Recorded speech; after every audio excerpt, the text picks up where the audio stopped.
Hey everyone, it's Kong again with the 22nd issue of the Langrisser Lookout. This is a regular series where I go over some noteworthy game news and then follow it up with an update on my own account progress.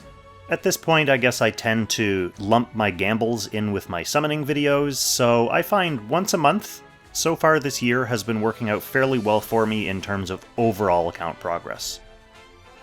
So let's start with the important stuff, which is the news. One of the nice things about doing this monthly, and I mentioned this in the last issue, is that I can collect all the new info from China's latest major update all in one place. And this time we've got 2 new heroes, a new SP class, new exclusive gear, new 3C skills, and even some new normal equipment this time around, so let's get started. For new heroes, we have Lucretia and Autokrato from Langrisser Reincarnation Tensei. So we'll tackle them in order of smallest to largest, which means we're starting with Lucretia, known as the Witch of the Empire. She's a member of Empire's Honor and Langrisser Reincarnation, as predicted, but her third faction is Princess Alliance for a little bit of a curveball. I was thinking probably Dark or Mythical Realm, but no, we're getting Princess. Her skills revolve around interactions with her creepy marionette creature. So she automatically summons this marionette at the start of the match, and she can't summon a new one if it dies, so it's just there from the beginning, and then that's the marionette that you get. It allows her to revive herself once per battle, as long as the marionette is nearby when she dies. The marionette can also boost Lucretia's range, or swap positions with her and act again. She has a heal blocking and buff blocking AoE that can be centered on either herself or the marionette, and she has a passive that can mark any enemy she damages with a debuff, which then lets the marionette ignore guard when attacking them. Her 3-cost skill is a single target attack that reduces all the victim's stats by 30% for 2 turns and can't be dispelled, so quite crippling. Anyway, it sounds like if you like dancing around the map with summons, this will be quite an interesting unit for you. Just don't let your marionette get killed, because you won't be able to get another one back, and that will severely limit what you can do with Lucretia for the rest of the match. Oh, by the way, her normal skills also include Black Hole and Heaven's Sanction, so have fun. She's basically Lana on steroids. Okay, so moving on to Emperor Autokrato, number 4. The fourth Autokrato in a proud line of Autokratos. He's the Emperor of the Dresden Empire. He's basically a variation of Bernhardt. Many of the characters in this game are tweaks or modifications or reinterpretations of characters from other Langrisser games. Not to say that they have kind of gone creatively bankrupt by this point in the series, but let's just say that this wasn't the most original or creative entry. He does have a bunch of Bern's common skills like Sword Dance and Shield Bash and Hegemony, and he's a double infantry unit. He's a member of Empire's Honor and Langrisser Reincarnation, as predicted. He doesn't have a third faction. His talent boosts all of his stats when entering combat and reduces nearby enemies' damage dealt based on how far they moved before attacking. His 3-cost skill is a line AoE that scrambles enemy positions and makes it so they can only move in straight lines. What a troll. Another interesting thing about him is that his 3C and one of his other normal skills, the scrambling repositional aspect of those skills, are teleport-based rather than push-based, so Hilda doesn't immunize against that. One of his other skills is push-based, so Hilda will prevent that, but anything that involves teleporting victims around, like Leon's 3-cost skill and Ares' 3-cost skill, Hilda doesn't really help against that, so Autokrato is going to be another character that can kind of get around that. Okay, so the next interesting bit of news is the new SP Holy class for Cherie. So she has an infantry movement type with 4 mobility. Her talent considers all terrain tiles as planes for the purposes of mobility.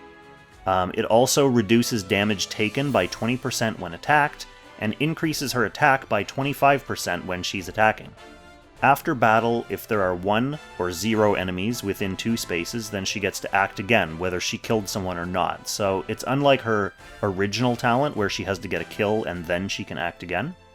This act again is of course on a 2-turn cooldown. She has a new passive that just flat out gives her +2 mobility, and heals her for 30% hit points after acting if she's using mixed troops. which should be easy since her SP class is holy. Pretty much all of her viable troops are going to be not holy. But if you're using this with one of her other classes as well, she's also getting access to unicorns. She does also get a new attack skill that pushes enemies back 2 spaces, locks their passives for 1 turn, and heals 20% of damage dealt. For exclusive gear, Landius is getting a spear with spear stats and plus 10% attack. As long as he has an ally within 2 spaces, which he should for his talent anyway, when he gets attacked, he gets 5% damage reduction for every 1 space of distance from his attacker. So a base 5% damage reduction if he's melee attacked, 10% damage reduction for normal ranged attacks, and 15% damage reduction for anything further away. This will help shore up his vulnerability to units like the Jessicas and Nomi. Licorice is getting a helm that automatically cools down all of her skills by 1 if she ends her turn without dealing damage. Now this effect only works as long as she has a faction buff, but if you ditch her 3C, then she can bring her own faction buff, which will also be pretty good for meta units like Kruger and Kyura. And then she can cast 0 cooldown mass heals every turn. So since she gets the extra healing and debuff removal from her tiles, this setup basically turns her into a full-fledged healer. It gives you a little bit of flexibility to react in your pick and ban as well. Like if you get stranded without a main healer, then Licorice can take that role. If you do get a real healer out, then you can put Licorice out with her more traditional kind of flex damage kit. For new 3-cost skills, Akka is getting a 3C, which is an attack that deals physical or magical damage depending on whether her attack or her int is higher. It also ignores 20% of the enemy's defense and magic defense. After attacking, she gets to move 2 spaces, and the space that she's on turns into a totem with its own debuffing aura, inflicting enemies with minus 10% attack and defense, and hitting them with 2 random strong debuffs. And Grenier finally gets a 3C. Is it going to make him decent? We'll see. It triggers his guard, activates Power Stab, boosts his skill by 30%, and gives him 2 stacks of tenacity right away. Then, here's the nice part. When he ends his action, the terrain he's on is turned into fort, or city wall, and he doesn't get obstructed by terrain when moving, so he can basically bring defensive terrain around with him. He'll also heal 20% hit points after moving. Finally, Puritessa's 3C has a passive plus 10% damage dealt, and a cost of losing 5% of her troops' HP before combat. The attack itself ignores guard, increases crit rate, and increases troop range. If she had more skill than her target, then she heals 20% HP after combat. So this basically just gives her a little bit of a damage boost and a guard ignore, which maybe that's something. I haven't really used Puritess too much, and I never see her get used. There's probably a reason for that, but maybe this will help. Finally, there's some new normal equipment that should be showing up in a special gear summoning banner in September. The new weapon is a staff that removes a debuff when you cast skills on allies. So it's a pretty good pure healer weapon, especially going into a debuff meta revival. The new armor will probably end up being the prize of the banner. It's a mage robe that reduces the damage that gets reflected back at you by 30%. So this is great for those squishy DPS units that keep killing themselves on Hilda's Thorns or Ledin's Moldy Boys. The new helm lets you give a nearby ally minus 15% damage taken and immunity to fixed damage. Unfortunately, these buffs only last for 1 turn. I suppose this could be useful on someone who's going to be hugging your tank after the tank has already moved each turn, but I don't really think it'll replace the random game-winning 2-turn buffs from a Tenyo's headdress. At least it gives 10% HP. The new accessory has flat defense and magic defense, gives plus 5% to all stats, and boosts the lower of your defense or magic defense by an additional 5% when you get attacked. That doesn't seem very impressive to me. Obviously it's meant for a tank, particularly a conversion tank like Ledin, but tanks usually want more protective bonus effects rather than a few extra stats, like swordsmith medals or blood pacts.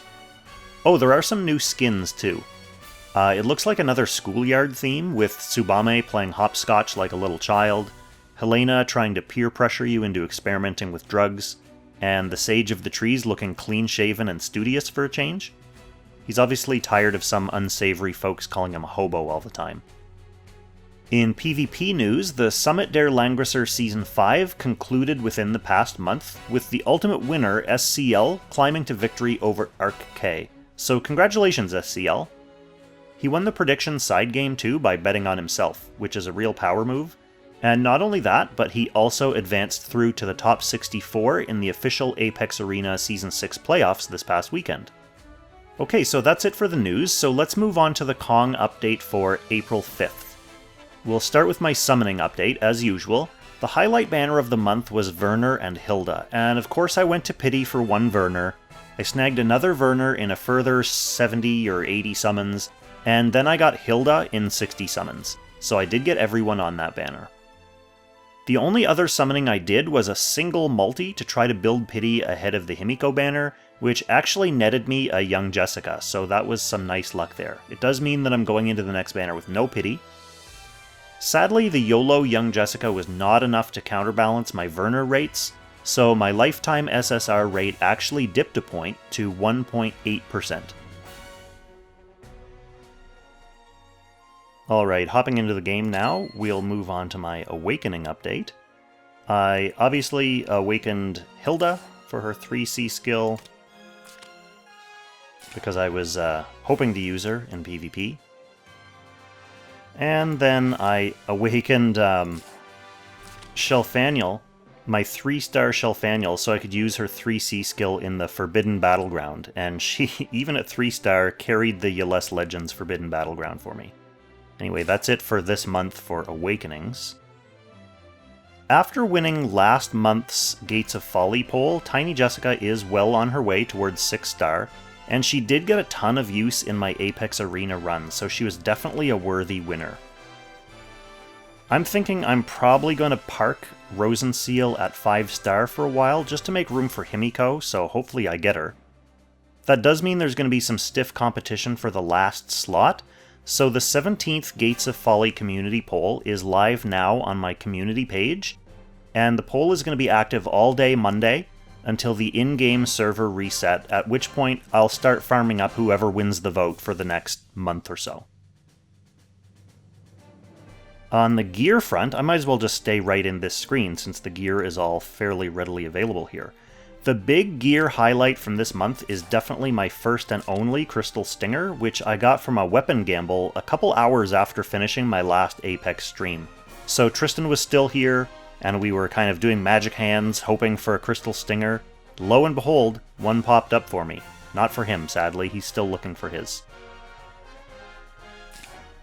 Hilariously, and so typical of this game, after hunting for one for 2 years, I randomly got my second Uller's Bow from an off-daily YOLO Dark Dragon run, so now I can give one to Illustrial and one to Omega. Finally, just yesterday, in the Sunday scam shop, I bought a discounted weapon for 5,600 star coins, and it ended up being my first Mistletoe. The last remaining weapon in the game that I didn't already have, believe it or not, was this thing. So I'm excited about getting it, not because I'm intending to use it or have been like hoping and praying for it, but as a completionist, I do like having it checked off in my gallery. So now I'm just back to missing only accessories, at least until the next batch of new gear hits in May. So let's move on to my grunts. In the training grounds, I did actually make some decent progress on my troop training, largely prompted by spending more time in Apex Arena. For infantry, I'm still gradually working on leveling out my infantry stats. I haven't traditionally been using a lot of infantry, but I do want to get their stats up for those times that I need to use, like Highland Warriors or Guardian Infantry. There are a lot of good troops in here, and the main reason I haven't been using them much is because they're lagging a little bit behind in stats. For Lancers, I actually maxed out my Lancer training, my Ultimate Lancer training, so they're at 80%, at least for their defensive stats. I have not really done much with their attack stats yet. For Cavalry, my Ultimate Cavalry training is at 5, so they're at 75% across the board, And I also just finished High Speed, which means all my cav techs are topped up. So the only thing left to build in here is troops, if there are specific troops that I want to use a little bit more. Hellhounds, for example, for Ancient Beckoning. Flyer and aquatic training, not much is going on in here right now, same for assassins. Holy and Demon. Steelmane Werewolves won my channel member exclusive training poll this past month. So they're my focus on this branch. Basically, whenever I have free mats, I'll work up a little bit and try to level them up a little bit each week. So if you would like to help dictate how I waste my Anarchy materials, click the join button below for some details on how channel membership works and how it helps me.